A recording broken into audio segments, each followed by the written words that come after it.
ले ले लेने बना फिर लेने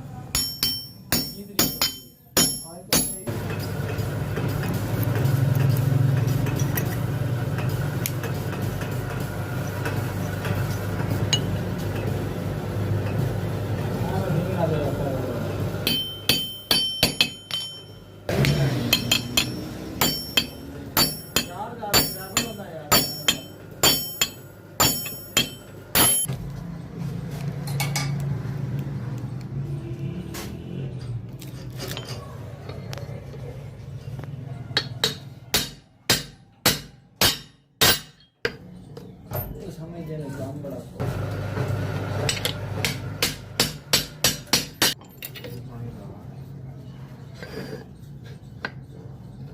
बहुत स्पीड होगा ना दोबारा लगा